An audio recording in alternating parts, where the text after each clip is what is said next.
வணக்கம்.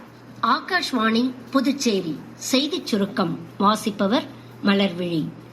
குடியரசுத் தலைவர் திருமதி திரௌபதி முர்முவின் பொதுநலச் சேவை, சமூக நீதி, கல்வி, பெண்களுக்கு அதிகாரமளித்தல் உள்ளிட்ட சேவைகளை பாராட்டி அங்கீகரிக்கும் வகையில் ஸ்லோவேக்கியா நாட்டின் நித்ரா நகரில் உள்ள கான்ஸ்டன்டைன் த பிலாசபர் பல்கலைக்கழகம் திருமதி முர்முவுக்கு கௌரவ டாக்டர் பட்டம் வழங்கி உள்ளது.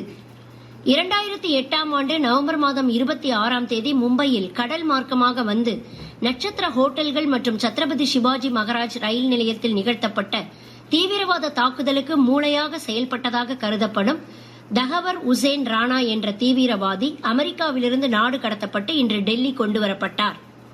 மகாவீர் ஜெயந்தியை முன்னிட்டு புதுச்சேரி 45 அடி சாலை மற்றும் அண்ணா சாலையில் உள்ள ஜெயின் சமய கோயில்களில் நடைபெற்ற சிறப்பு வழிபாடு மற்றும் மகாவீர் தேர் பவனியில் ஏராளமான ஜெயின் சமூகத்தினர் கலந்து கொண்டனர்.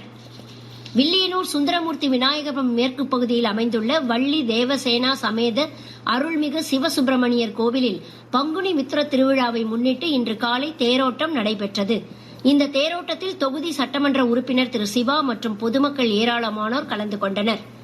காரைக்காலில் பொதுமக்கள் குறைதீர்ப்பு முகாம் இம்மாதம் 17ஆம் தேதி நடைபெறும் என மாவட்ட ஆட்சியர் அலுவலகம் தெரிவித்துள்ளது.